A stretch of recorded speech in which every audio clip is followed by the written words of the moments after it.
Bueno, coincido con el senador Gagiola. Déjeme acabar que terminen de felicitarlo.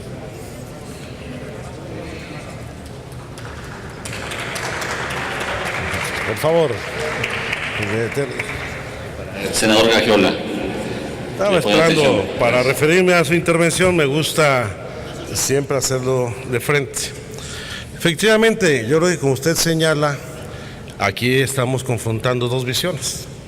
Una, la que usted dice, entre quienes vemos esto con nostalgia y ahínco. Otros, como lo vemos nosotros, contra quienes ven esto como ambición y codicia. Que a final de cuentas, ese es el tema que está en el centro del debate en esta lamentable situación, no solamente de vincular los negocios con la política, sino también hacerse del patrimonio público,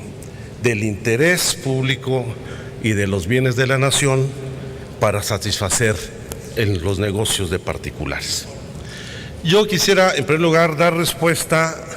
a una pregunta que no atendí por falta de tiempo al senador Roberto Gil, que aunque no esté, lo voy a hacer porque no me gusta quedarme con nada guardado. Y en lo que se refiere y a lo que señaló de que nosotros queremos dejar a Pemex como está. Y él bien sabe que no es así, que nosotros presentamos 8 iniciativas para reformar profundamente a Petróleos Mexicanos y a la Comisión Federal de Electricidad, sin necesidad de modificar la Constitución, de renunciar a la Rectoría del Estado, de modificar el carácter estratégico que la industria de los hidrocarburos plantea para el país y manteniendo la naturaleza jurídica de Pemex y de CFE como organismos públicos, que es el instrumento a través del cual el Estado ejerce las facultades que le otorga la Constitución para reservarse el manejo de las áreas estratégicas en que señala la Constitución misma. Y nosotros planteamos dentro de estas 8 reformas 4 puntos fundamentales. La autonomía de gestión, que no viene contemplada como nosotros la planteamos, que no solamente es un asunto técnico, presupuestal, administrativo, sino tiene que ver con el desarrollo de un plan de negocios que le permita a Petróleos Mexicanos hacer un proyecto estratégico de largo plazo, atendiendo primero las necesidades nacionales y garantizando la seguridad energética del país. Un segundo tema fundamental es la modificación del régimen fiscal de Pemex para que éste tuviera las condiciones, no solamente para fortalecer sus finanzas, sino para incrementar su capacidad de inversión en el desarrollo tecnológico y de infraestructura para satisfacer los servicios que hoy se exigen y que lamentablemente por falta de inversión se han tenido que ir a la adquisición de gasolinas o de gas natural al exterior. Y un tercer tema vinculado con la austeridad para eliminar el profundo dispendio de que es objeto los bienes de la empresa o de las empresas, y el cuarto, que es fundamental, el combate a la corrupción, que por lo general el San Benito se lo cargan solo al sindicato,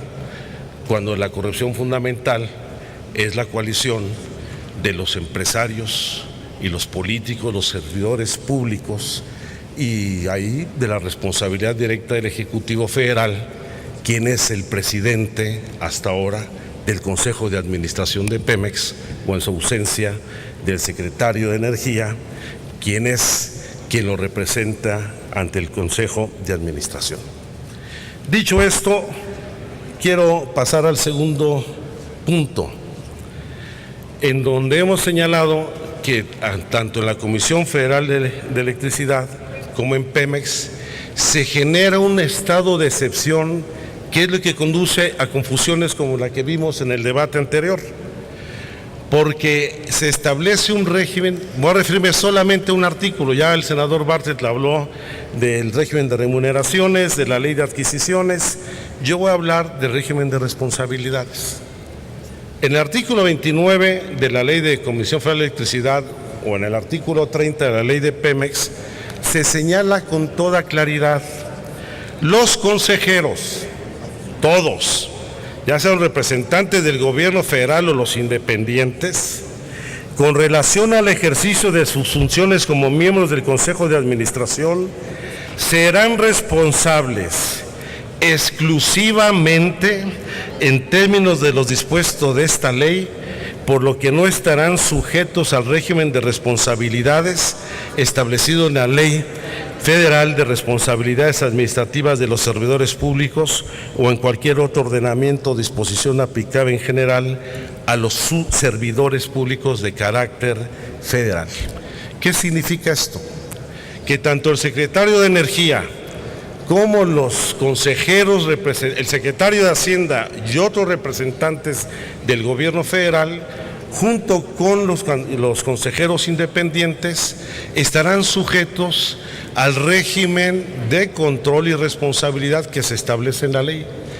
que es distinto al de responsabilidades de los servidores públicos, que sí se aplica para el resto de los funcionarios y de los trabajadores, tanto de CFE como del sindicato petrolero. Yo por eso quiero insistir, hay que hacer una revisión profunda de estos aspectos. Concluyo, ya prácticamente soy el último orador en este tema, en donde de origen hay un problema fundamental, al tratar de entender que Pemex y CFE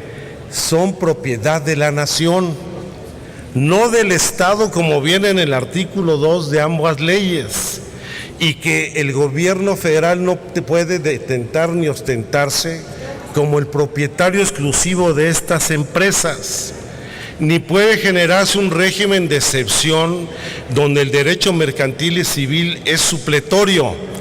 Deben ajustarse al derecho público y las normas que rigen a su administración,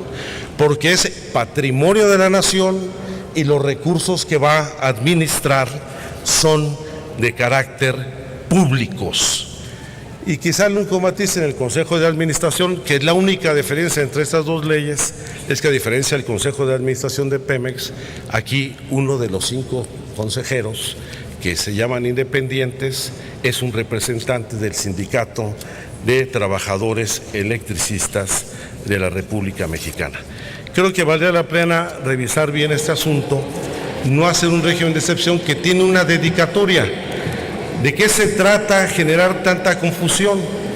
De que lo que están esperando es que los consejeros independientes sea un connotado empresario, un connotado inversionista que le daría vergüenza asumirse, según él, como servidor público, cuando es un orgullo serlo,